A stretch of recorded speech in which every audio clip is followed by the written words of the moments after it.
This episode of the PC Perspective Podcast is brought to you by Casper, an online retailer of premium mattresses for a fraction of the price, because everyone deserves a great night's sleep.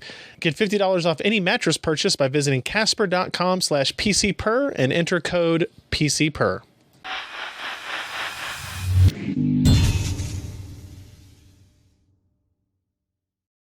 Hey everybody, welcome to the PC Perspective Podcast. This is episode 390, being recorded on... Damn it, March 9th, I'm being told, 2016. I'm Ryan Shrout. I'm Jeremy Hellstrom. I'm Josh Walrath. And I'm Alan Malventano. And this is hour one of our next 12-hour streaming marathon. So I'm glad everybody could be here. We don't have any guests lined up. We don't have any projects lined up. This time it is just us talking. I only brought one drink. That's it. That's all you got. You better nurse it. I'm just going to switch to this and leave. Yeah, well, you can do that too. Welcome to the show, guys. This is our normal weekly podcast and live stream. You can find all the episodes and all the information at pcper.com/podcast. If you do want to come watch us record the show live, you can do so at pcper.com/live on Wednesday nights at 10 p.m. Eastern, 7 p.m. Pacific. If you need a gentle reminder, we send out an email a couple of hours beforehand. You can sign up for that email list at pcper.com/subscribe, which takes you to this little page right here where we just ask for your name and your email address, and that's it. We send you notifications when we do this event and other cool live things. What? I don't have your screen. Oh, you don't have that. How about we, hold on. I got this. Let's hope the IP address didn't change. Live demo, folks. That's right. How about that? Better? Yeah. Okay, now you get this page with your name and your email address is all we ask for, and we'll send you notifications about the live streams we do. This one, the big 12-hour one we did before, the other upcoming ones that we will have, either for 3D printing or VR stuff or new product releases, whatever it happens to be. Also a reminder, we had a big uptick in our Patreon from our live stream, which is obviously one of the reasons we did it. If you go to patreon.com/PCPer, you can help contribute to the success of PC Perspective and the people we have working here. You can see we are up above our second milestone, which is awesome. And our next milestone will get us to do a weekly mailbag show where you guys email us, send us Twitter messages, Facebook messages, whatever it happens to be. We're still not going to deliver your papers. No, we're not gonna deliver papers. It's been years. It's been a long time. We're not going to do any of that. But if you do that, we'll do a mailbag show. So, we'll record it. It might be me doing it sometimes. Might be all of us doing it sometimes. Might be just Alan or Josh or Jeremy or whoever that week. But we will do a weekly show of that. That's if we hit the next milestone. That's to help us, make sure we have all the time allotted accordingly. So patreon.com/PCPer. We greatly thank anybody who has already contributed to it. And if you consider it now, that would be awesome too. So let's get into stuff that happened. It was an odd week, mostly because I was so focused on the live stream that we did on Sunday. So content was a little bit messed up. There weren't any major product releases or announcements that I'm aware of. Yeah. Over the last week.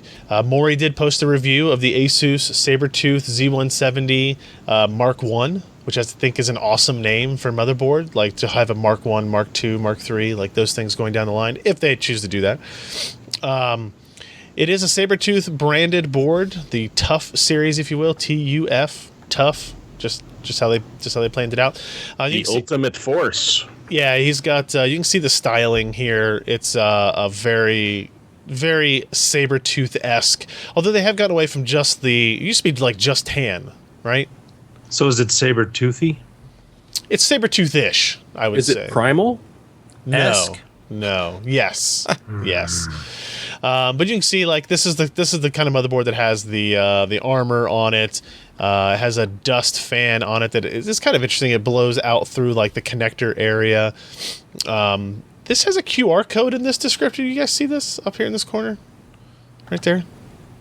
Somebody scan that QR code in the chat and let me know what it takes you to. Probably that page. Probably just that page. You've got FortiFire. You can see you've got like a little M.2 slot here that can be covered or uncovered. Dude. Oh, no. How awesome would that be? Talk about a hot motherboard. So the whole idea of the Sabertooth brand is that it's kind of it's geared more towards longevity, not necessarily overclocking or performance, although this motherboard will do overclocking and performance just fine. So you have a little bit different MOSFETs, different capacitors, different chokes, in theory rated at higher hours. You know, the tough black metal caps rated at 10,000 hours. But everything else, I mean, like, this is a motherboard. It's just, it has motherboard features. You've got DisplayPort, HDMI, LAN, audio connectors, all the USB stuff. And you can see all the kind of additional, I guess these are cap protections for all these different ports, right? So you're looking at add-on circuits for the USB connectors for transient voltage suppression, diodes and capacitor protection for surface mount, and dual inline packages. So I guess that would prevent you from, you'd be less likely to electroshock all of your stuff, which is a plus. And again, goes with the mentality of the Sabertooth series. This gives you an idea of what the protector is. You get the plastic covering that basically plugs up any slots. You're not going to get dust in them. Obviously, you have to take one of those out if you're going to use a discrete graphics card. But if you wanted to remove it all, you could, and you just underneath it all, you get a normal motherboard. But this is the Sabertooth Z170 Mark I. We'll go into, as we scroll past these massive specs pages here, a couple of the pages of what Maury wrote about here. I always like seeing the color differences between actual real-world pictures and stuff that shows up in marketing pages. USB 3.1 Type-C and Type-A on this board, so you're not going to lose a whole lot of connectivity there. You can see the tiny fan. Obviously, what's the number one thing we worry about with small fans, guys?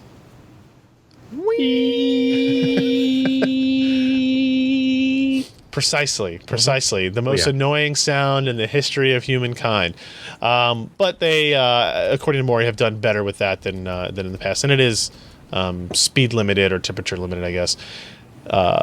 Let's see. You can see your M.2 slot there. Boy, you have to remember to take your M.2 drive out before you take off the plastic parts, or else it get real nasty. Why is this damn thing coming off?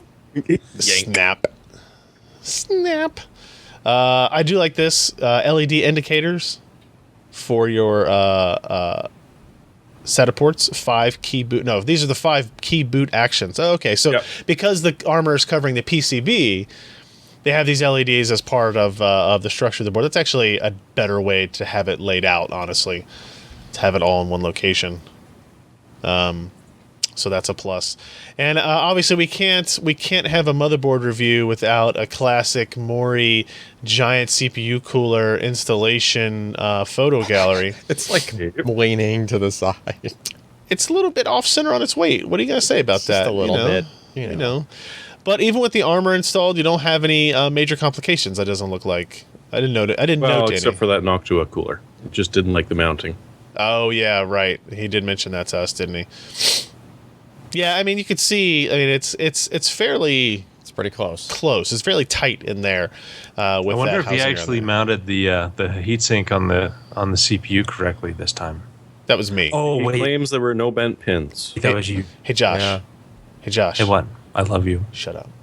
Suck it, Trebek. This does come with the Hyper M.2 by 4 mini card. So if you don't want to use that M.2 slot because you're worried about cracking it, Or you already did crack they're it. or you making already did, yeah, They're making that card even lower profile now.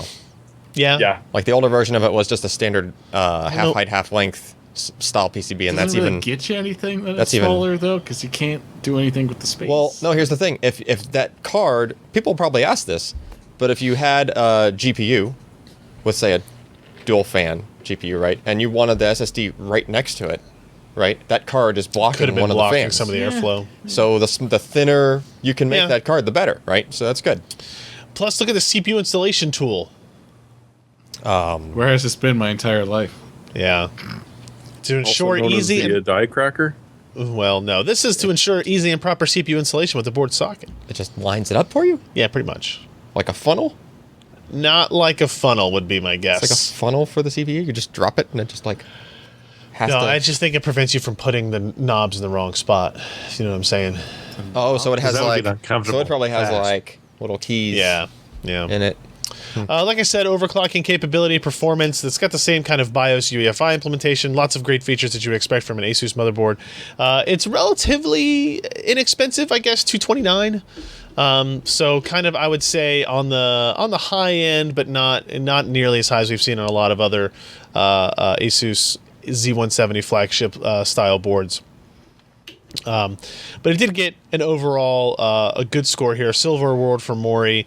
It was incompatible with that Noctua NHD 15 mounting cage in default vertical orientation, so we had to rotate it.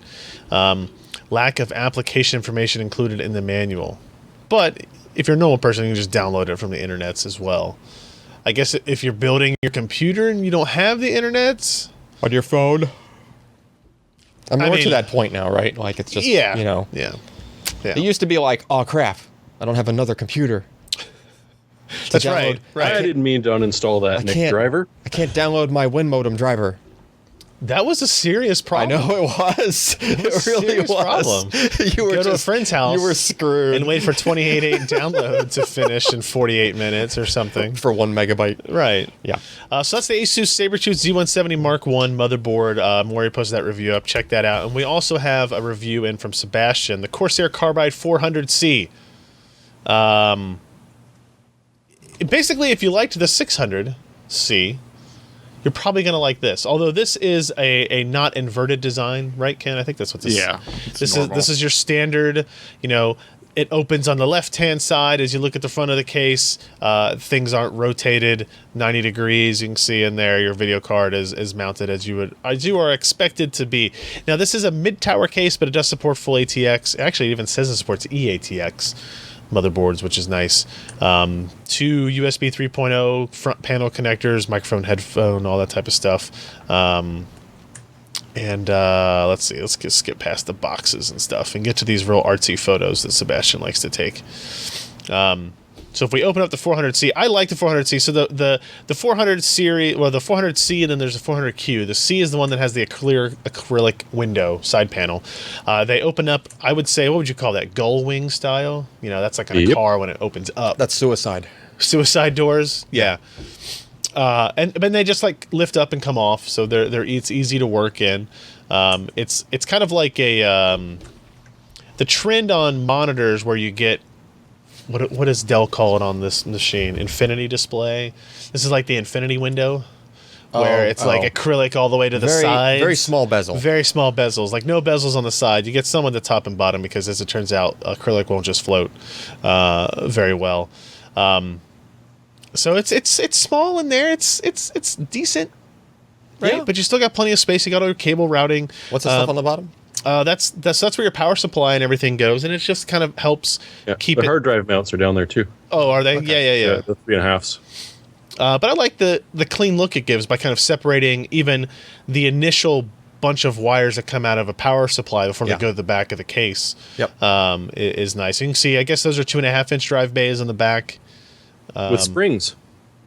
Oh, really? To pop They're in spring loaded, so you slide your SSD in, and when you want to get it out, you just push it back down like a SIM card, and pop, comes out a bit. Interesting. Yeah.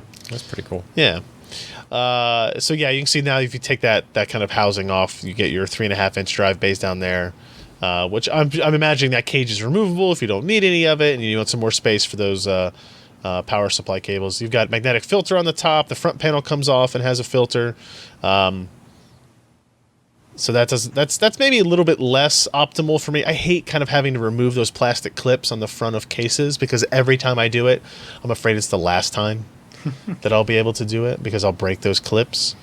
But you can go through the build process here that Sebastian put up, and you can also tell like it's a fairly wide case. Yeah.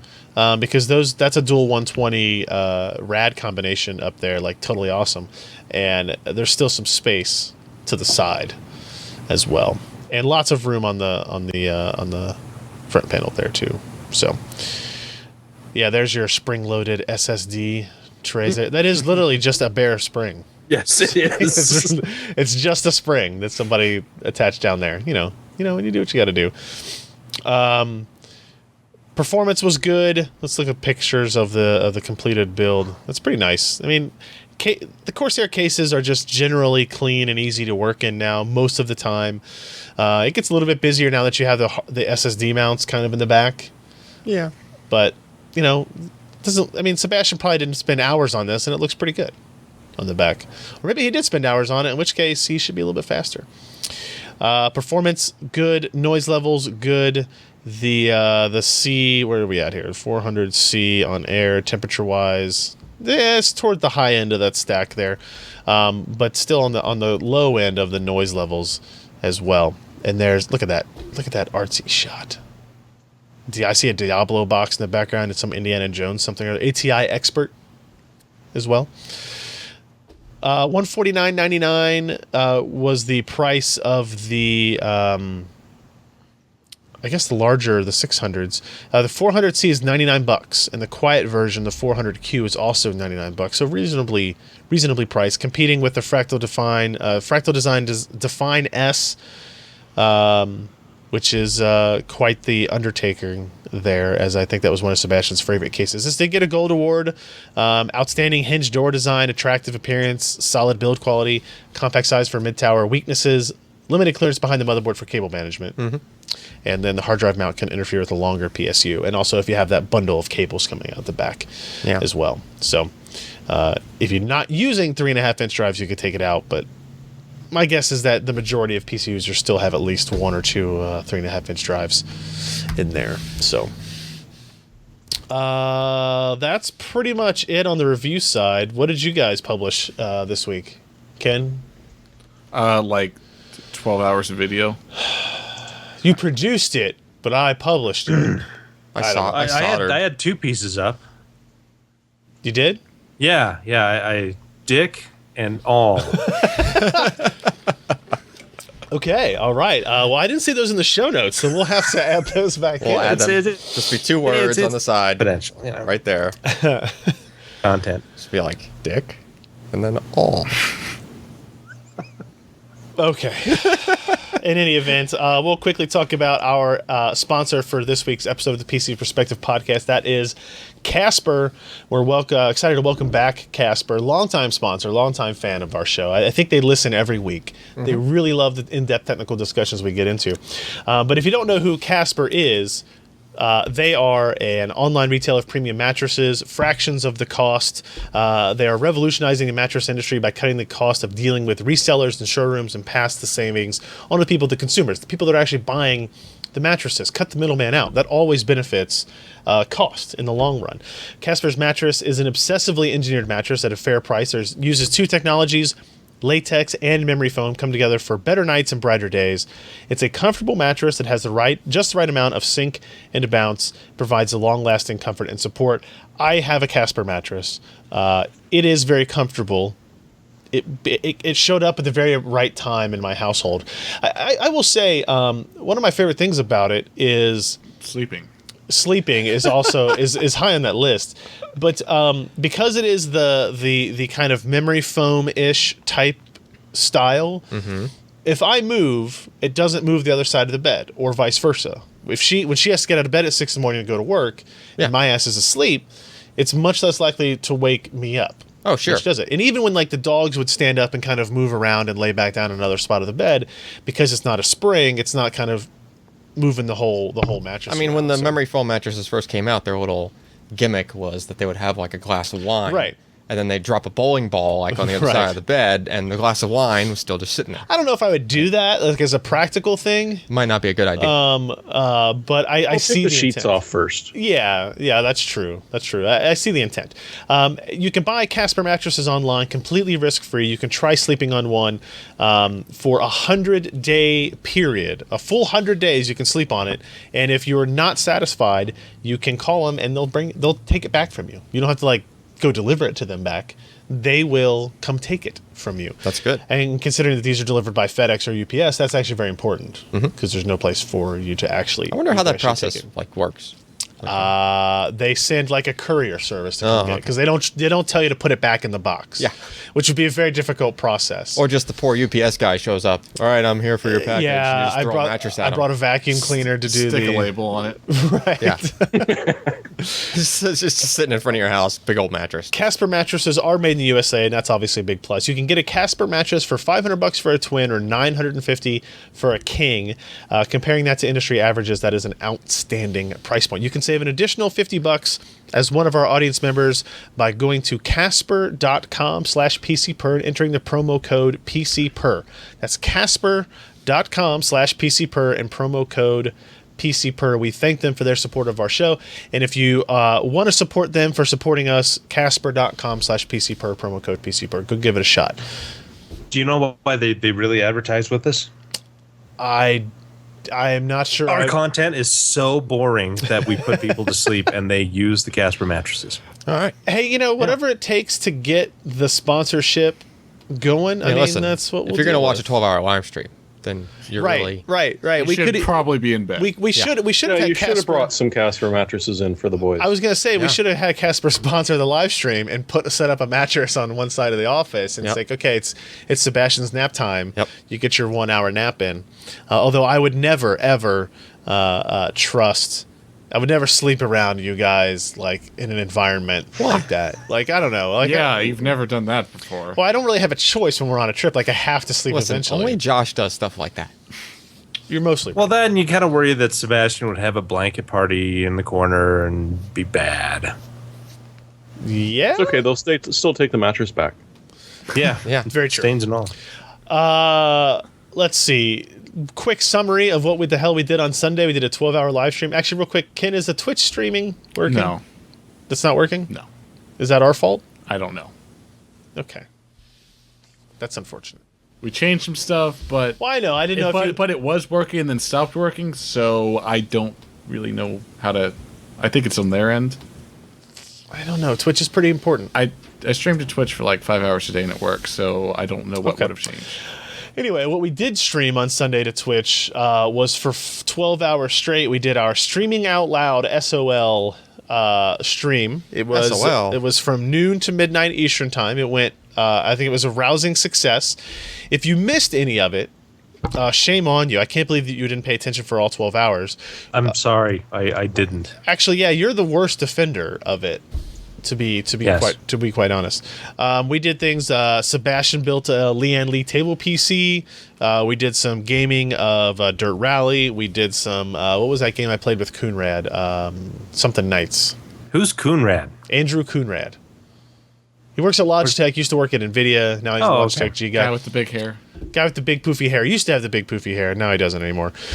We did Rocket League. We interviewed Dan Baker, Ben Kuchera, Andrew Coonrad, David Hewlett, Tom Peterson, and Jacob Freeman, and Patrick Norton. And Allyn taught us soldering throughout it. If you want to relive any of that, there's a couple of ways you can do it. You can go to pcper.com/SOL. That was the landing page for the stream.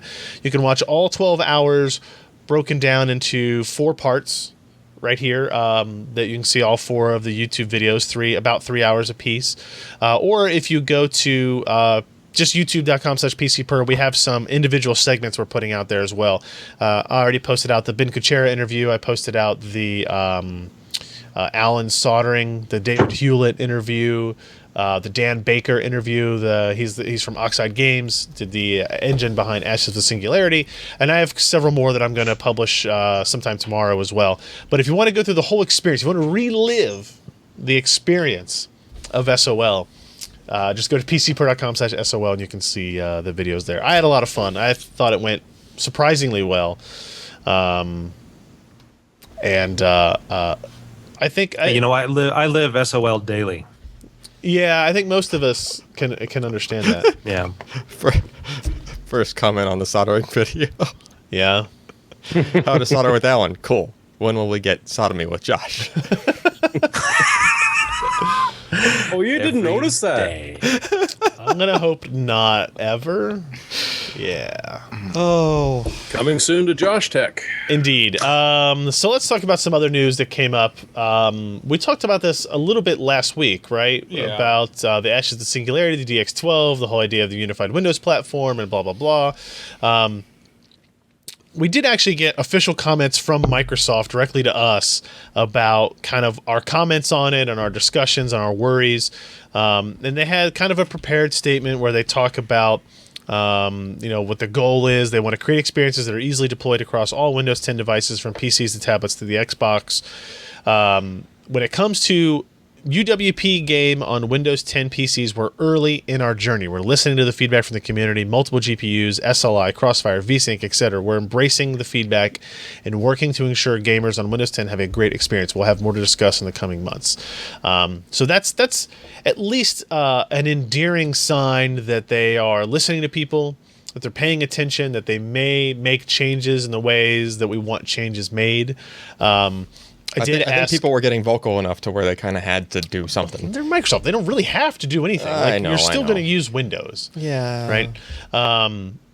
So I did ask them in one particular question, they replied, to answer your question, can we assume that those full screen features that work today with DirectX 12 will work into the future as well? Yes. So the fact that we can get an exclusive full screen mode in Ashes of the Singularity indicates that we should be able to get just because the game uses DirectX 12 doesn't mean it has to go into the restrictions of the UWP, the Unified Windows Platform. And if it does the full screen mode exclusively, then you don't get the notifications and the other Windows stuff. Correct. Right, but at least you could do that. If the game developer wants to be full screen, then it's full screen. And I think you'll find that will be the case for the most part, right? And this will really be a problem as more games get released on the Windows Store that are exclusive to that. Right. Right. And Tomb Raider, Rise of the Tomb Raider is a game that exists on both platforms, Steam, and then the Windows Store, right? Now, and so you get that choice. I will say, before we kind of poo-poo on the full screen window thing, right? When you were trying that game out, I mean, that was freaking awesome. The experience, other than the way that the game had VSync forced on and stuff like that, You're talking about Gears? Was awesome, huh? It's about Gears? I think that's what it was. The one we were just playing with today? No, you would alt tab out of it and it would be just instant, right? There are a lot of pluses to it. Yeah. It's just, if they could only make it work with all those other features, I think it would be it should just be the default. So there's some other restrictions. We found out, so the way I test now is we have two operating system drives, one for AMD, one for NVIDIA, so we don't mix drivers. Yep. And then we have one base drive that has all the game data on it. It has the Steam games, the Origin games, whatever. Yep. But you cannot do that with Windows Store games because it is encrypted to the operating system install that it is on, right? Yeah. So I installed it on the AMD based platform, right? I downloaded it, installed it to that kind of that centralized drive. Yep. And then when I turned on the NVIDIA system, it said, "Oh, you don't have that game installed." And I was like, "Well, actually I do. Maybe it's just like Steam, and sometimes it has to actually go look for the file." Yeah. And when I went to do that, I said, actually look on the D drive. This is where the stuff is. It says, ooh, yeah, man. As it turns out, there's stuff there, but it's not your stuff. If you want to install apps to that directory, we have to remove all other apps because they belong to a different platform. Classy. So that's crappy. That's very, very niche, though. It is an edge case. Don't get me wrong. But it doesn't. Why does that stuff really need that level of protection? If even Steam, which has DRM, doesn't need to do that. It's app level encryption, right? It's the same thing. Why it's much more difficult on Android or iOS to take an app and just I don't know. You wouldn't be able to do that type of thing with an iOS or an Android device, really. What was the other thing that it did today that I wasn't super thrilled with? It had all the intro movies before Gears of War, and Ken jokes, just go into the directory and rename those movie files. Oh no, you can't enter that directory because it's an encrypted cheesy thing. Can you not even you can't take ownership over it or something? I think if you take ownership over it, you can't. It's just like a package. There's you don't see the structure. It's like an APK file. It really does not. But the benefits of it were that the game's startup was immediate.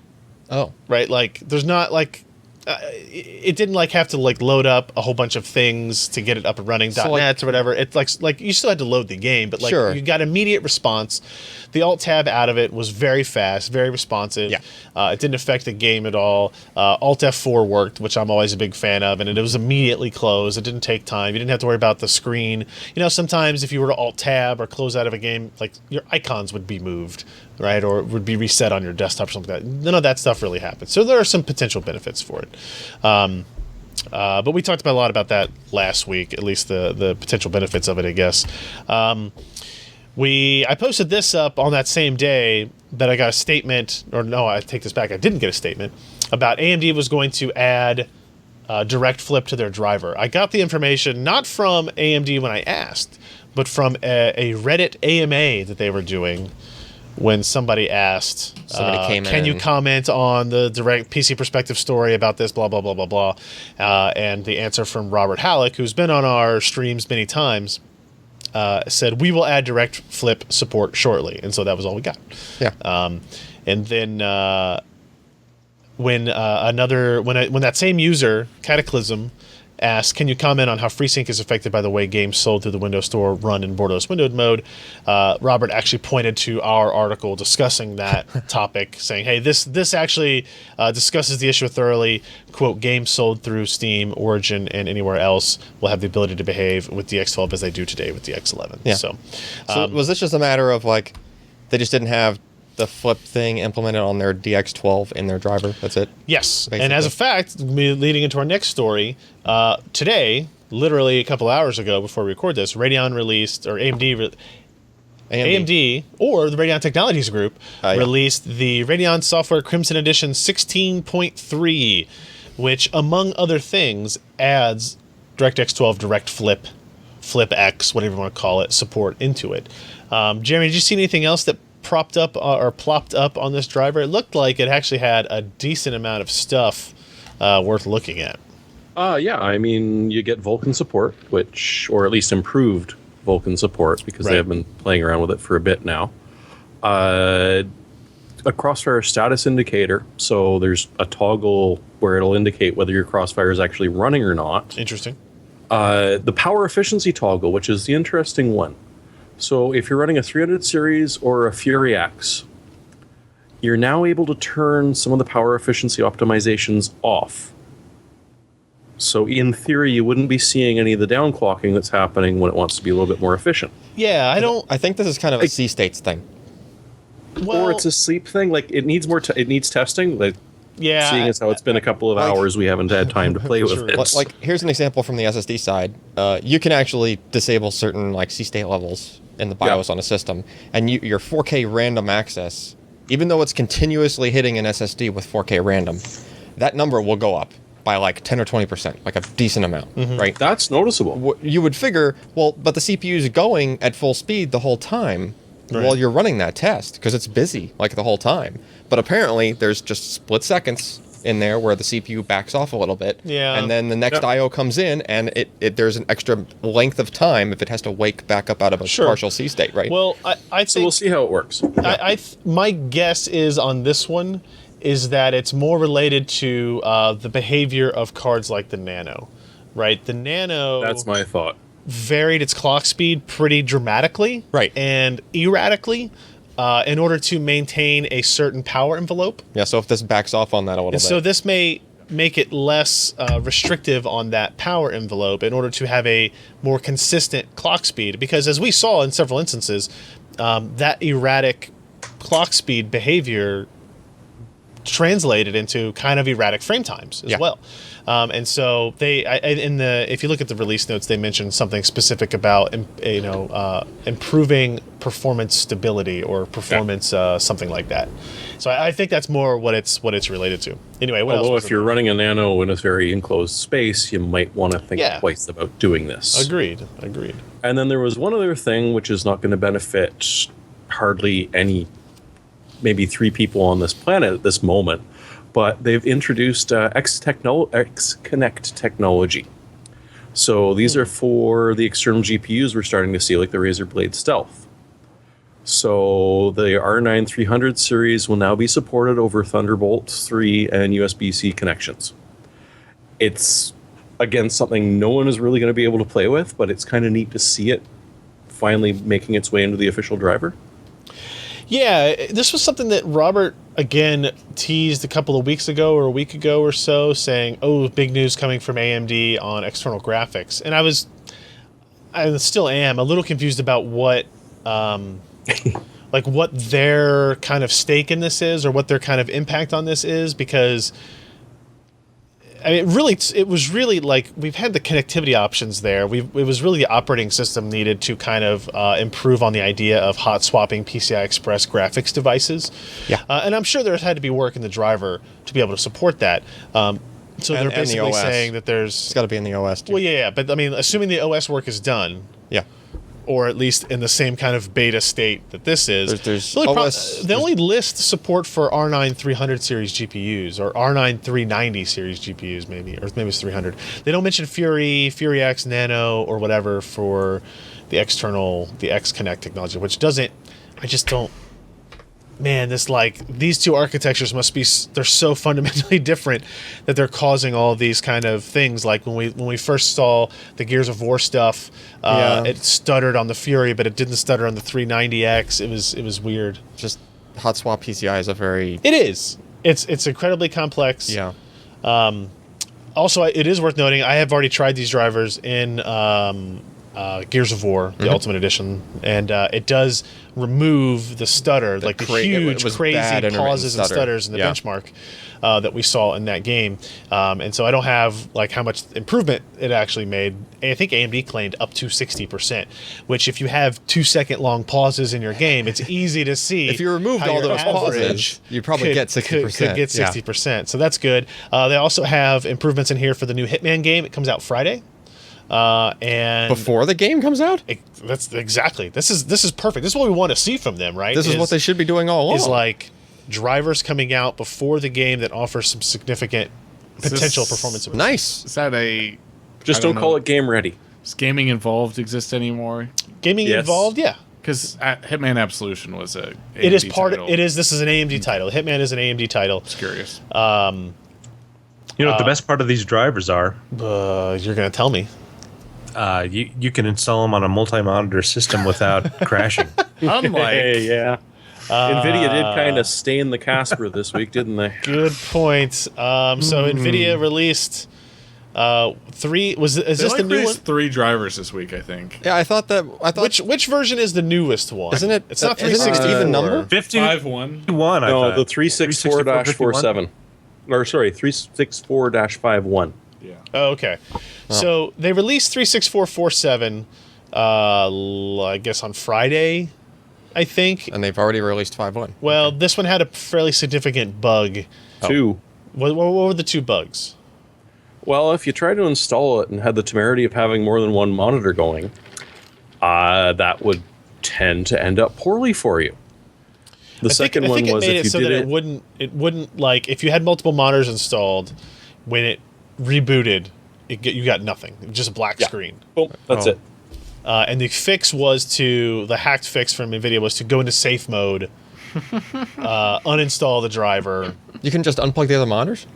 Not if you Once you got to that point? Right. Once you got to that point, it was done. Oh. You had to go into safe mode, uninstall the driver, reinstall. The fix was if you caught it before you installed it. If you unplugged your other monitors and installed the driver with just one monitor attached. How does that make it through QA? I don't know. Did 5.1 just come out like today? Yesterday or today? A fix came out. No, today. Today. Okay. So Today? then I can report another bug that there was with 34647. What's that? Because I installed it. I did a Windows 10 install last night. Just trying Oh, to you fix... didn't choose Express install, did you? No. So, but I installed that driver, and then like somehow I launched a game, and it went into stereo mode.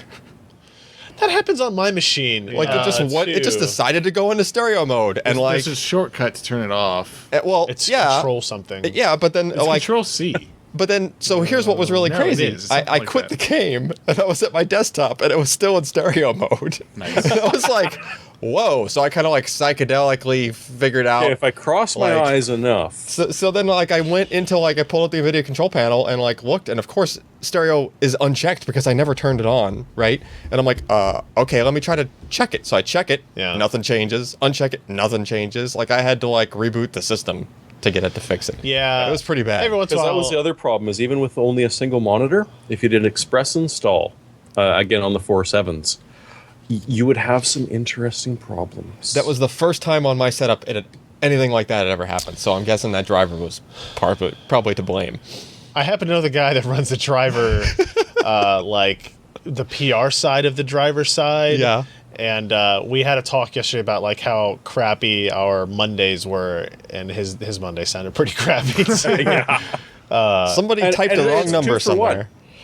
yeah, It's a 2 for 1. You can be mad at NVIDIA and Windows because it's a WHQL driver. Yeah.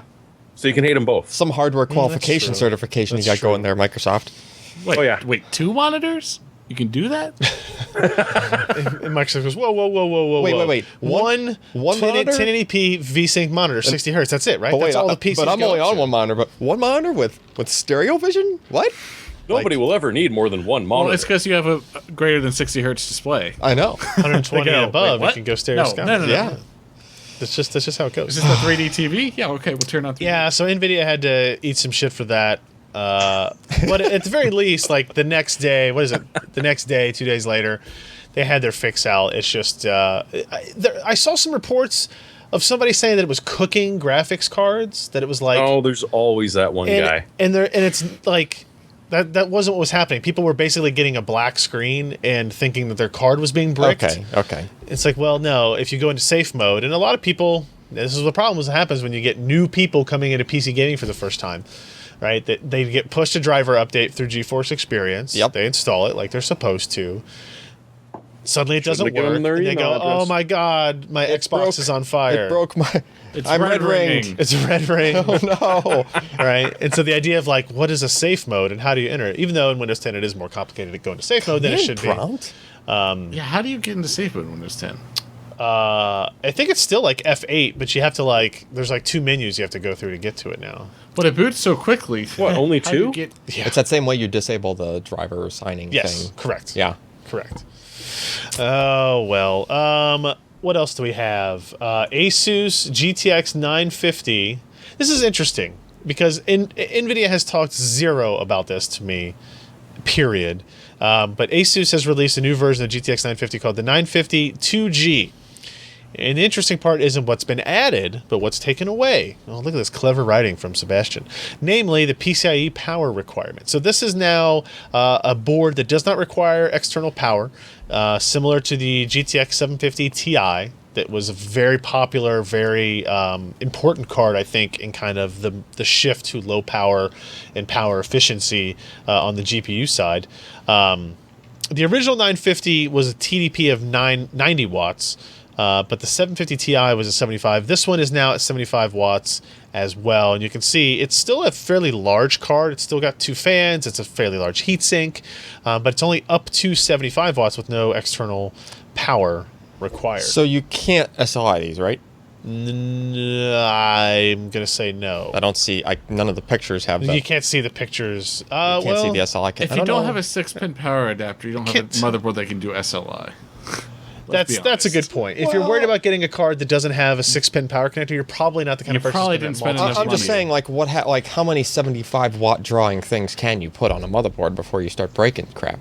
Like, I realize it's rated for 75, but if you try to quad SLI something like this and draw 300 watts... I mean, that'd be an interesting test for, like, scientific value. yeah. But it doesn't have real world If you don't have a value. power supply that has 6-pin connector, you don't have enough wattage to draw 2. You don't have the extra 12-volt connector either for the motherboard if it had an Right. extra one. Yeah. Yeah, it's... You know... I mean, I would assume if a motherboard has 4x16 slots, that it would have to be able to supply 75 watts through each. to all Well, four. the issue is wattage in the power supply. If you don't have a big enough power supply... No, I'm just saying everything else. Like, he was Yeah. worried. He was just saying the academic exercise of does I mean, there's the motherboard rating, have the but can it capability really to do it? But I mean, all think the if, time? if they're you have, gonna Especially if have Ken to be able sticks his to do fingers it. in the fans. well, yeah, Ken shouldn't do that. But I mean, even if you've got 4 980 Ti's, they're all drawing some amount of power through the Yeah, motherboard. but it's almost always like 15 or 20 watts or something. It's more than on the that. We've PCI. been able to measure it. Yeah, It's we've more been than that. It's measuring probably in the 50 range. Yeah. It's less than maximum. Yeah. But it's not like 10 or 15 watts. I don't think. I think it's more like 50 watts coming through it. I can go back and look at some older test results to see. But this is like this is definitely a retail part based on the box and the gun chip on it, which I know Josh is going to be super excited about. Oh yeah. But I don't. It's a cool looking cooler. What an ass. Oh yeah. Ooh, look at that Diana cruiser. So hot. But this is another one of those, like, I don't know how close we are to another generation of parts. So Yeah. the value of putting it out at this point is maybe a little bit reduced as well. What's not reduced, that's not a good segue, is the size of the Corsair power supplies, except they are reduced on purpose. They're No, they're shorter. petite. They're not small. The Corsair releases the SF450 and SF600 SFX power supplies. SFX, small form factor. This was a form factor originally designed and kind of pushed by Silverstone. Is this where they give you the warning? If you experience a smaller power supply over the length of 4 hours, please high five your system builder. I guess. That was just bad, Josh. That wasn't even funny. Was there an old reference I should He have was that reaching. One? No. Yeah. Well, Come on, it was a Viagra, anti-Viagra. Yeah. You gotta look. You're But if talking you drop about the power blue supply pill in it, use. it will get bigger. It will be a full-sized ATX. So the idea of SFX is that it's a smaller form factor. There are certain cases that are designed for SFX power supplies in particular. We have seen slightly higher wattages from some SFX units we? recently. I think Sebastian was telling us about like a 700. Yeah, I thought we saw higher on than Sunday. 600. But 600 is plenty, I think, for the types of systems that SFX units go into. Yeah. Right. I hope XFX doesn't start making these. It's gonna be like a single Yeah. GPU system. Yeah, you're talking about. XFX, SFX. But it could be a dual GPU system. Like that it one could be. that one Kickstarter case we saw with those Yeah. MATX. Like Could this, be. would, this would power two powerful GPUs. Yeah. Yeah, you could put like 280 watt GPUs, 200 watt GPUs, and still have enough for your power, your processor and, Yeah, and storage. you and are all that pushing stuff. It's on the edge for sure if you're doing that. But you could have what's the 980? 165 watts, I think, something like that, right? 175 A watts. standard 980? Yeah, Yeah. something like that. Yeah. So it's like, 350 to 4. You're Leaves you another you're still couple within hundred 90 for the CPU. CPU. I mean, you're Yeah. good. Yeah. So this is Corsair's first entry into this power supply segment as well, which is good because more competition here will mean lower prices and kind of some more options as well. Does the Bulldog use an SFX maybe? That's a good question because if That would explain this. if it does, then yeah, that would explain why they have this coming out. It's fully modular. I'm a big fan of that. Flat ribbon style cables. I'm a fan of that. I think. Would you rather have the flat ribbon style or kind of like the braided? in a small Kind of like case, braided like the round. ribbon. Yeah. Easier to snake in and Insert. out. Yeah, but I think in a ITX case, you want the ribbon. That way you can like run it in between the gap where the wall is and the power supply and stuff like that. Maybe. Yeah.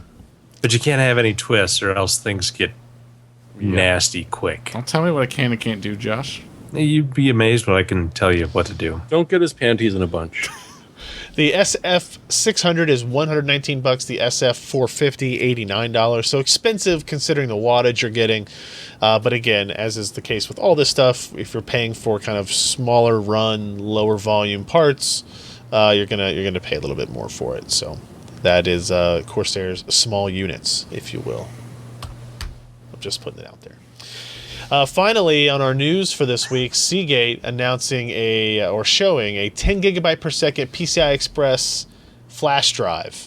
So a thumb drive, right? Like we're talking about a USB flash. Shove it into your PCIe slot. They decided to hot call insertion. it. I don't know why they're calling it a flash drive. I don't know why they chose that kind of term. I'm hoping it changes before it actually really. I'm going to launches. guess based on this picture, this is not a real photo. So they're showing a product at this Open Compute Summit thing that's going on. Yeah.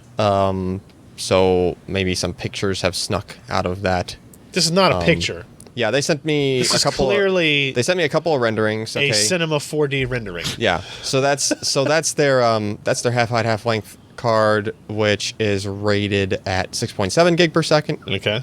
And then below that is one rated at 10 gig per second. And if you look closely at that, I'm looking. it kind of looks like there's 4 M.2 slots there. Yes. Sure does. And that those are probably 4 M.2 SSDs on one card with a PLX chip somewhere. Look at the magic of this J card. Micron They rate don't even- controller. They don't even need pins. They don't even need pins on their PCI Yeah, Express slot. yeah, It it's goes just- straight through the PCB. It's magic. That's pretty It's good. magic. So if that drawing kind of suggests what it does, like that makes sense, right? Like 10 gig per second is the figure we got with 4-lane NVMe SSD 750s. Yeah. Remember when we Yep. did that? That Yep. 10 gig per second was the number that we cracked, That's true. right? So kind of stands to reason we have no idea like who's making those M.2 things, who's making the flash, like who's As a hint, Seagate owns SandForce. yeah. So that's probably an avenue.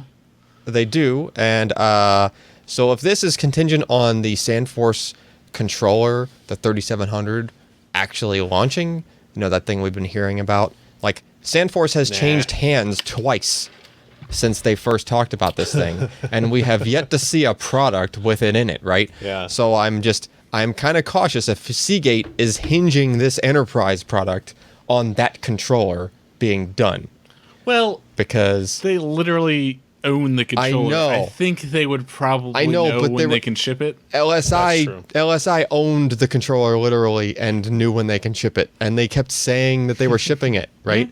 Like there was a Flash Memory Summit where I saw easily 40 different devices with that SandForce chip in it. Every form factor you can imagine had display case upon display case of them, right? And we have yet to see a single retail thing yet. So I'm hoping that I kind of wanted to see that controller. It'd be nice. Real nice. Anyway, so you got to keep in mind this is like enterprise product stuff, right? So Right. It's not going to be one drive letter and bootable and stuff like that. It's just going to be like 4 NVMe. Well, it's not meant for that, right? It's like there's going to be, somebody wants to build a server that has like 8 of these cards in it. Yeah. Giving them 32 of these logical or physical devices, right? And just take your database or whatever it is and just like point it to all of those in parallel and just be massively parallel. So that's the kind of thing that you would use this thing for. Yeah. You wouldn't just buy one of these. You're just like, the reason they're trying to cram so much on one is so that you could put a bunch of those in a server and get like as many individual SSDs as you could as possible. No pricing, nothing like Got that. I nothing- assume. No additional details on specs. That I assume that's just like the max read speed, probably, that they're quoting there for 10 gig per second, because that's exactly where we got our 10 gig per second figure. Right. They didn't even give like IOPS or anything. Did they say what event are they showing this at? Open Compute Project 2016 Summit. That's my favorite one. Open Compute is the standard for data centers that Facebook has been pushing for the past few years. Like Okay. specific hardware standards, so you can do That's right. standardized 'Cause racks and stuff. The ARM guys were working in that Yeah. group as well. And so, and by saying that they're saying like production ready, it might just be like, okay, we finalized our physical specs, so you can start designing your systems to accept these, but we don't actually have one running. I mean, it could just be that. Yeah. Like, we don't know. Well, if they're going to demo it, they have to have something. I hope. We'll see. Yeah, maybe. We'll see. All right, let's get into our hardware software. No. Let's just do one other thing. The thing? Did you cover this, Alan? I put it in the hip chat. The 15 terabyte Samsung SSD. Oh, well, I mean, I don't. we've talked about this before. Oh, okay. Well, never mind. I mean, they're probably Samsung reveals. Largest ever, like physical size? No, it's like a 3.5-inch drive, but it's It's- 15 terabytes no, of SSD storage. It's 2.5 inch. Oh, is it 2.5? Yeah. Oh, yeah. I guess it is. It's 2.5. But it's like How do they it's get that? I posted a picture of this like from Flash Memory Summit like 6 months ago Oh, or something. Okay. But maybe they're shipping it now. You know what I mean? They have not yet unveiled pricing or release date of the new drive, which will go on sale alongside smaller storage drives later this year, including 10 cents a 7.6. gig. See, look, it says right here, second to the last paragraph, unveiled at the Flash Memory Summit August 2015. Oh. So why is this a new article? I don't know. I don't know. For some reason, something legitimate. This caught traction again for some reason and like recirculated. I like how they it's say year it was. released. I like how they say it was unveiled at the Flash Memory Summit in August, and then the next sentence is they have not yet released a price or release date of the new drive. Yeah. Like, well, I don't know. It isn't out yet, so it's still new. I guess. Yeah, but that's a picture of it. Well, yeah, we had that same picture. but I mean, know. I took an actual I think- picture of it like in August. Like they had it, like, Actual pictures are overrated. like it was like in my hand. Nah, it doesn't matter. Well, Okay. I could take pictures of lots of things in my hand. If it was but in I'm your not doing that. hand, you should have run away. I really should have. I should have. Okay, now picks of the week. Unless anybody else has something else they want to throw in here at the end. No. Jeremy, Oh, Canada. nothing. Nothing. How was I think- Mexico? Right, it was warm. Well, that's It was good. a lot of fun. Good. did you get a tan? Yeah, look at it. SPF 200. Yeah, I spent more on sunscreen than I did on beer, probably, and I drank a lot of beer. I was gonna say that seems unlikely. Ooh, Ryan stole the thing I solved for him as a pick. Yeah, no, I just because I'm going to bitch about Windows networking. and It's a good how thing to know. Stupid it is. It's a good thing to tell other people about, and for when they. So today, in order to play Gears of War Ultimate Edition on both my AMD GPU testbed and my NVIDIA GPU testbed, I had to log in to the same Windows account, Microsoft account. Yep. Right? So that's because the apps are, DRM tied to that account. Whatever, that's fine. However, basically, as soon as I had logged into two different machines, they can't be physically on at the same time. I should point this out. They're not both on the network at the same time. They're the same physical hardware. I just swap SSDs. Yeah. Okay. And as soon as I logged into the second machine with the same account, I was no longer able to access the network drives. The local network share. Local network share, or any other PC, even like another PC that has a shared drive. And the way that it failed was really annoying in that it would just tell you that your credentials were bad. Yeah, Right? it would say, "Oh, like your credentials failed. Type in your password again." I type it in. It's like I know the password, and it's like log is a different user. And- Yes, and when you- I've and when used you the type same in- user. And when you type in the password again, like the user that's spelled correctly Yeah, is there. is sitting right there. Yeah. Yeah. And even when I went to add a new user, I would like retype the username Yep. to that system, and I couldn't I couldn't go to the NAS. I couldn't do whatever. And this has happened to me many times, like when I had the Surface Pro 4 and the Surface Book.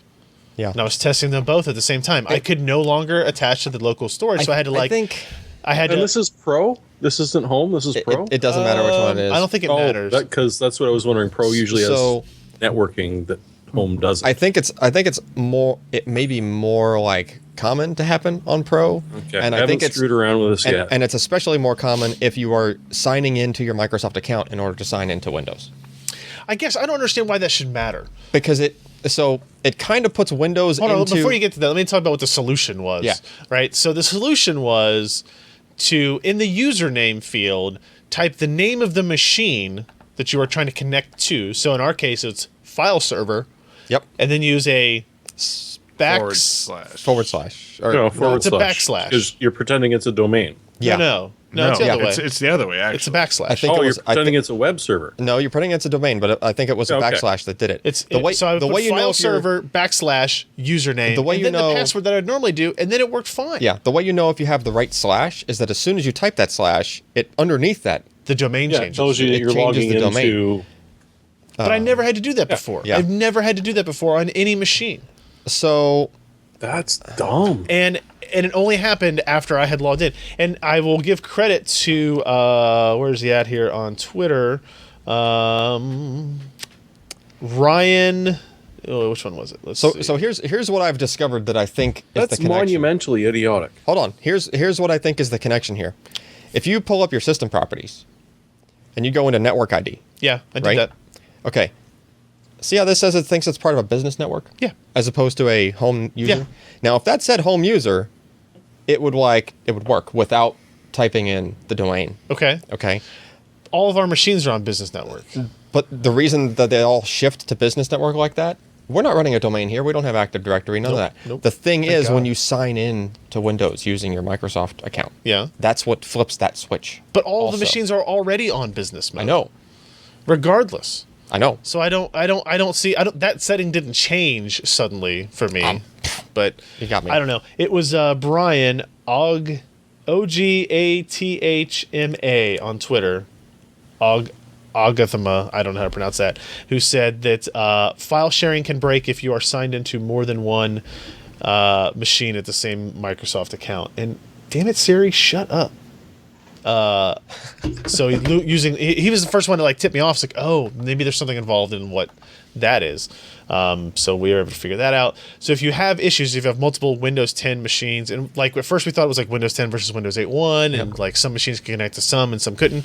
If you have that issue, try that, where go into your username selection and do the name of the machine you are connecting to, / and then the username. Yep. The last time this happened, And then it just worked fine. The last time this happened was at my house, and I didn't have two at the same time. I was doing a reinstall.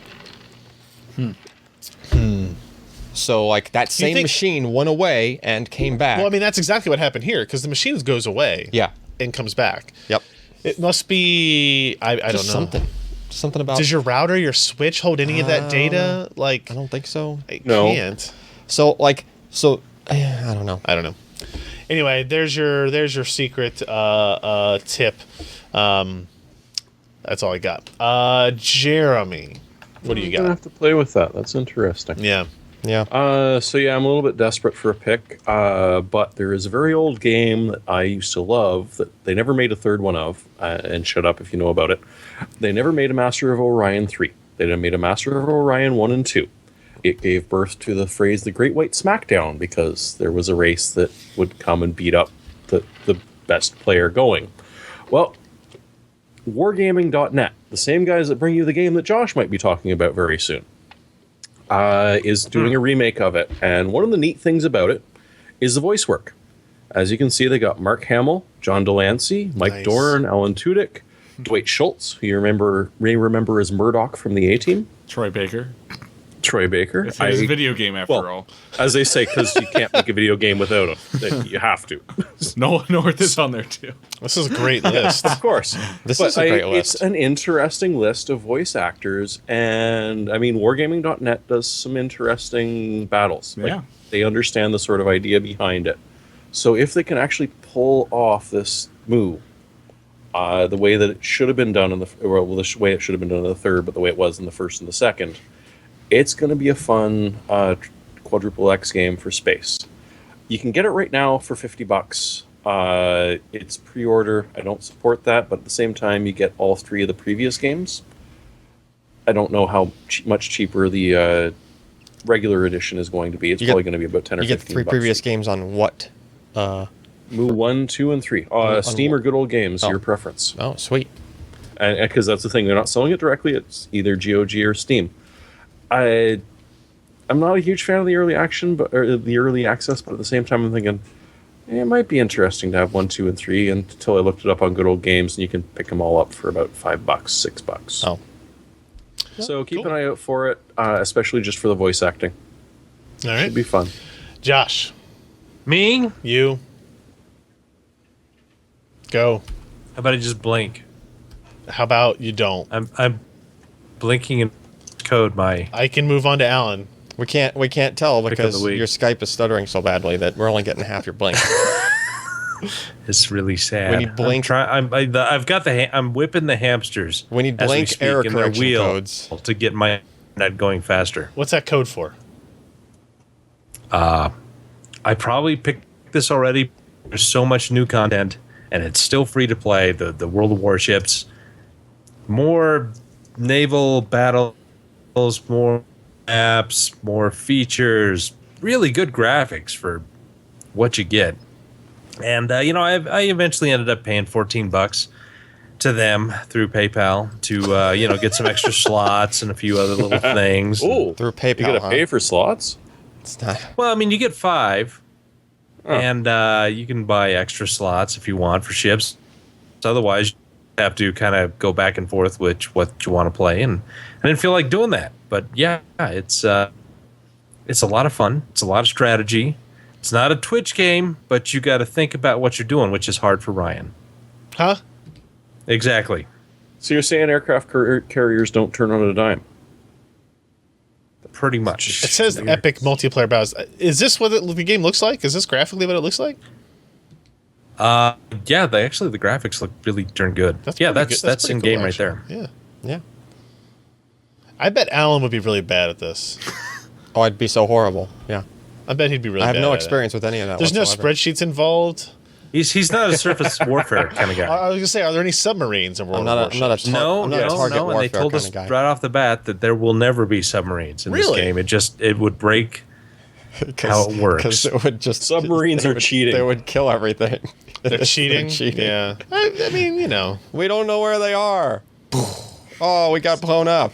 That's Crap. what destroyers are for, damn it. Like, Well, I mean, clearly submarines have existed for a long time, and they still make battleships. listen, I have a picture of a destroyer, like full view of the scope zoomed out because we got so close to him, and he did not find us.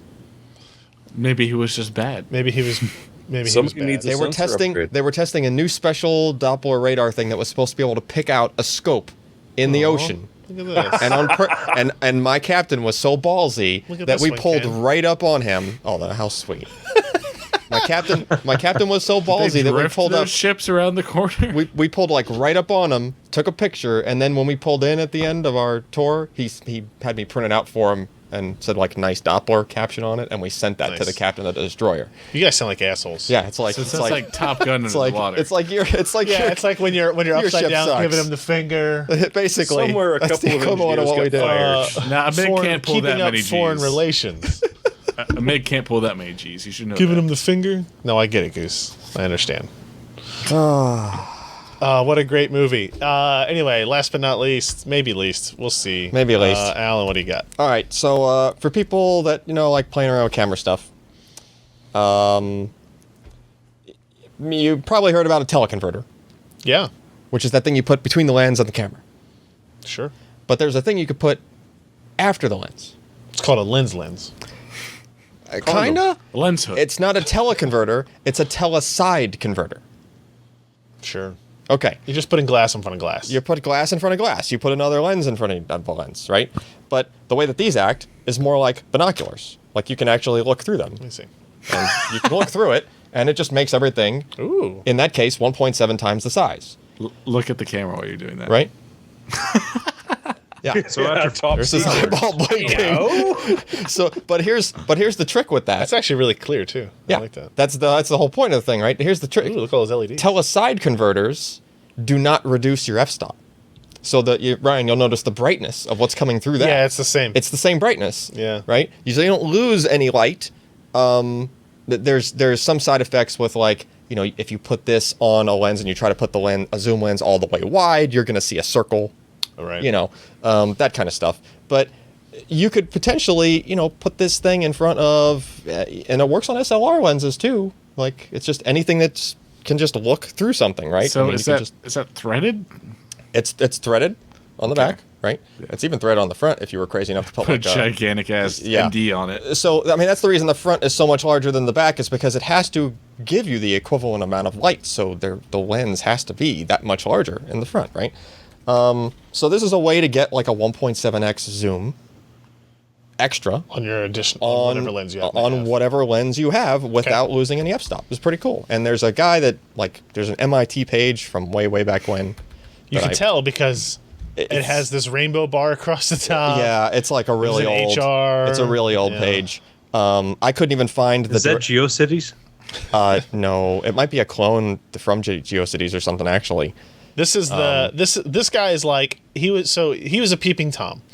And he was like, So he bought every single different type of how can I Teleside converter. How can I not lose f-stop when I'm taking pictures of that girl? Yeah. From across the apartment complex. So there's some good comparisons there on like there different are. models. There was like a couple of different Sony ones that gave you kind of the same results, but the other one was like half the weight of this thing because this thing's pretty dang heavy. That was heavy. I wouldn't want to put that on the end of the lens for very long. like when I use this, I kind of like support if it's a zoom lens that comes out of the camera body and stuff. Oh, like, yeah, you kind of especially like then. you kind of want to support it by this because this weighs almost as much as the regular lens does. At least, yeah.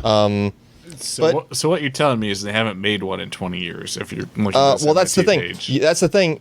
You get them cheap on eBay because people just like. But why don't they make them anymore? Just because they just. Probably because they lenses still make lenses have teleconverters. improved, and people would rather have it be all one piece. Yeah, I'm but sure. people still use teleconverters all the time. So when these came out, it was like when the Sony f707 was out. Yeah. And this threaded right into it. It's even the same color as the camera body of that camera, right? But then, like, they just didn't sell that much. People just didn't buy them that much. And, I mean, you can still find them now. Maybe not this particular model new, but it kind of had to be tied to a specific camera model, right? And it had to be, like, this. I mean, even though I have an adapter ring and I put this on my RX-10, I have to be extremely careful because that's a mechanism that slides in and out, right? Yeah. The f707 did not have any of that. The front of it was fixed. And all the focusing and zoom was internal. Okay. So that's the only way it Oh, can you just support kept something screwing like this. on longer and longer and longer. Yeah, I mean, you know, if you could get So another your camera one. lens was the size of your arm. Yeah. Yeah. But, you know, it's a cool idea. Might Talk to your be doctor. of interest to some people that, like, play with camera stuff. Yeah, You know. that's neat. All right, everybody, that's going to round up our 12-hour live stream today. I hope you've enjoyed all 12 hours of it. If you missed any of the 12 hours, make sure you go to pcper.com/podcast and find all of our back episodes of 12-hour podcasts. And again, if you want to watch us record the show live, we do it Wednesday nights, 10 p.m. Eastern, 7 p.m. Pacific, pcper.com/live. I'm trying to think if there's anything specific coming up. Ken and I are going to be gone much of next week at the Game Developers Conference. So expect Including to see the podcast. Yeah, including the podcast. We'll have to figure that out. Yeah. We'll be there. I don't know. You guys might have to figure that one out. I mean, we'll figure it out, but you may have to do it. I mean, I might be On able your own. to drive it from here. We'll see. Oh. But so expect to see videos of Ken and I in VR headsets acting like fools come up on the website relatively soon as well. And we finally got in all of our hardware, sometimes a little bit more than what we needed for our hardware for our VR build. So that will be starting as well. So We can do expect 2 to see- VR builds. No, hopefully we can do at least least 3. three. Since that's how many we had planned for. Okay. That's it for us, guys. Like I said, pcper.com/podcast. Go there, subscribe. You can find the video download feed, audio download feed, YouTube links, etc., etc. And if you enjoy our content, if you think what we're doing is useful, please support us on Patreon, patreon.com/pcper. We greatly appreciate that. We'll see you next time, guys. I'm Ryan Shrout. I'm 12-hour podcast. Or, I mean, Jeremy Hellstrom. I'm constipated Josh Walrath. And I'm Alan Malentano. I really never need to know that. Like, I never... Then I'm Alan Malentano. It's been a 12-hour podcast. If you enjoyed this content, consider supporting in-depth technical content by contributing at patreon.com/pcper.